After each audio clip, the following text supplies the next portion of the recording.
This is Roz here from Lifetime Fitness, going through day one of Alpha Fundamentals.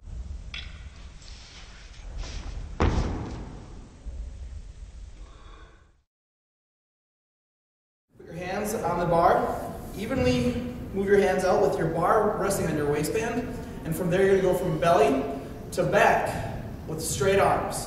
Just to loosen up that rotator cuff and loosen up that shoulder before we get into the movements. Same idea, what we're going to do is now take your right arm, go all around your head to your back, and the left arm back over.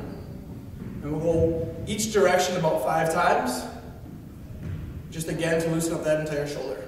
Just taking the bar on the short end of the PVC pipe, we'll bring it around the top of our shoulder, so it sits kind of right in our armpit.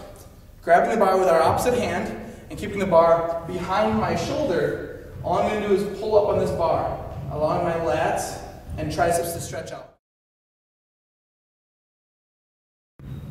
The third movement we'll use for warming up is a lower body movement. We call it a Yogi squat. What we're going to do is place your feet into a squatting position.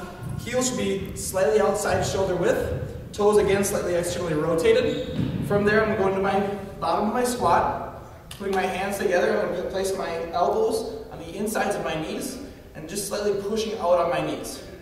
From the side, we should really look for that butt to stay as close to those heels as we can and a very upright, tall position with the spine. We don't want to be sitting back too far, just making sure we're tall and straight as much as we can. We'll start with foot position. Now I'm going to have my feet again in that squatting stance. Heels should be just about shoulder width, toes again slightly externally rotated on the bar to my shoulders and shelf the bar. Our shelf would be our shoulders and clavicle with this PVC pipe. The bar will be resting on my fingertips with my elbows elevated. What I want to see is my elbows high enough where they're pointing to the opposite wall and or our upper arm to be parallel with the ground. So again, into that front squat position. From there, again, my eyes are elevated on that focal point, and my chest is elevated as well, keeping that elevator type squat instead of the escalator squat. Going down into that squat position and back up. You may know with a PVC pipe, it's difficult to keep the bar on those shoulders or on that shelf.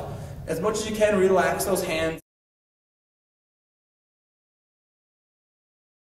We also will use a zombie squat to get used to that front squat position. And that zombie squat will be the bar resting on that shelf or clavicle and shoulders with my hands placed straight out. Again, going into that squat with that elevated chest. And this will allow the person or alpha to know where that bar should be during that front squat. Again, teaching you from top to bottom with this clean, that front squat is the most difficult portion of it. We're looking for triple extension. And that's just making sure that we're extending through the ankle, knee, and the hip to create power. So as I finish the movement, I'm looking for this full triple extension of the body to create force into the floor and to produce it into the bar.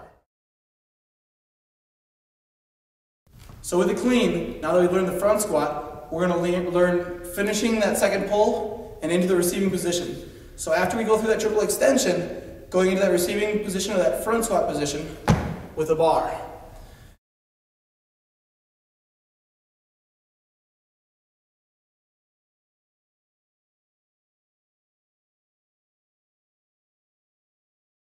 What I want to see is quick elbows coming through.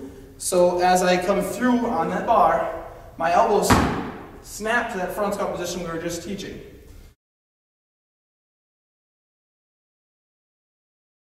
As quick as I can make those elbows, the quicker that bar can get to my shoulder and the quicker the bar path will be. So as we come down to the second pull, we're going to look at that shoulder and hip angle staying very steep. So kind of like we're sitting on a chair. The bar now is again at mid-thigh, that second pull position, and from there we're going to transition into the top, finishing the pull, and then finishing that second pull. So again, second pull into finishing the pull, or finishing the second pull.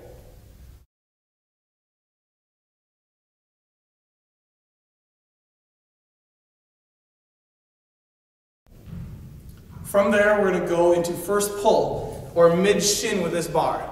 We'll slowly go past the knees, getting the bar into second pull position, triple extension, into our front squat.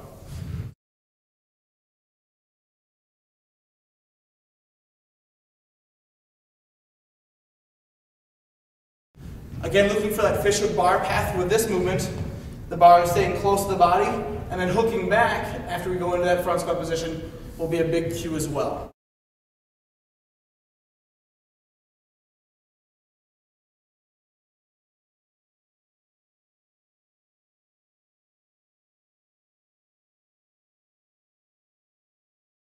A few common cues for the clean are eyes elevated, again staying fixed in that focal point to make sure the eyes don't go down, up, or side to side, keeping that bar in a fixed position as well. Again, just like snatch, keeping those arms relaxed and having quick elbows with this bar coming through and not scarecrowing up will be a big portion on making sure the arms stay relaxed to have a quick bar. We want to keep our weight back onto our heels to keep our balance. So from the side, again, I want to see most of the weight being back on the heels instead of into the toe. You'll see the body staying much more steep at that elevator angle again we were talking about. So again, pulling from the heels all the way through, and as we finish the pull, we'll go to our toe. The clean has 3 auxiliaries, the first one being a power clean. Power clean will start from first pull, and we'll go into a triple extension and receiving the bar above 90 degrees, or above a full squat. So again, adjusting the bar first pull, and catching the bar above that 90-degree position. The second movement will be a hang clean. Hang clean will start now at second pull, hanging in the air, and go into a full squat.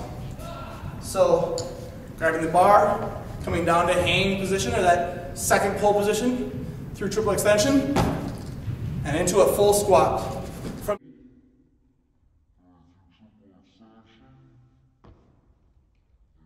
clean pull will be starting at first pull, going through a triple extension, and not receiving the bar. So, grabbing the bar at a clean grip, going through triple extension, and coming back down with the bar. Common mistakes for the clean are too much hip contact. So as I go through the clean, as I come through second pull, and have too much contact with my hip, and create that bar to moon out, or get away from that fish hook bar path. Another one is pulling too much with the arms, or being too army with this bar, and scarecrowing this bar. One will keep that bar away from our body, and 2 will allow us to have a slower bar path by using our arms, and not the explosiveness from that triple extension from our hips. The last common mistake we'll see is going to the toes. So not staying back on those heels, and as we go to those toes, we will jump forward often with the clean, or that bar will bounce off our hips too much and having that too much hip contact.